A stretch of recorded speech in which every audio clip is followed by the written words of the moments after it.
Nous devons aider le continent africain. To live with us, the European dream. Good friend of Taiwan.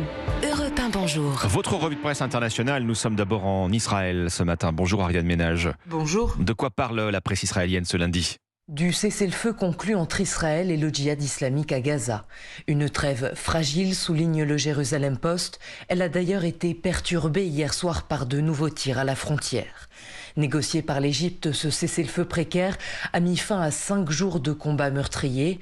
33 tués à Gaza, militants armés et civils. 2 morts en Israël, dont un Gazaoui qui travaillait dans le pays. Une nouvelle guerre éclair présentée comme une victoire par Benyamin Netanyahou. Pourtant, nuance le Time of Israel dans un éditorial. Les combats ont duré plus longtemps que prévu et la prochaine confrontation semble pouvoir éclater à tout moment.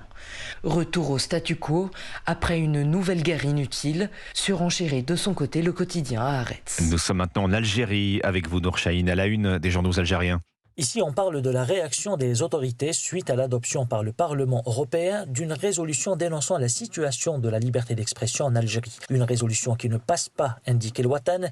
D'ailleurs, l'Algérie a trouvé du soutien auprès de pays africains et arabes. Le quotidien précise que les parlements arabes et africains dénoncent cette résolution, estimant qu'il s'agit d'une ingérence dans les affaires internes de l'Algérie. Russes, Vénézuéliens, Cubains et bien d'autres nationalités sont du même avis, écrit l'expression. Le silence des pays ciblés par ce genre de résolution donnait aux élus européens l'impression d'être l'entièreté de la communauté internationale, commente le journal.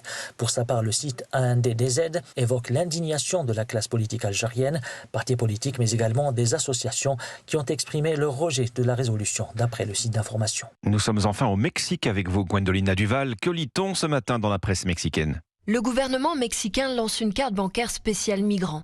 Elle s'adresse à tous ceux qui travaillent aux États-Unis et souhaitent envoyer une partie de leur salaire à leur famille restée au Mexique. Le média Aristegui explique qu'en plus des fonctionnalités classiques, cette carte distribuée dans les consulats mexicains permet aux migrants de transférer jusqu'à 2 500 $ en quelques secondes et avec une commission réduite. C'est une mesure de justice sociale, titre le quotidien La Jordana. Pour la première fois, les migrants pourront ouvrir un compte bancaire quelle que soit leur situation légale côté américain.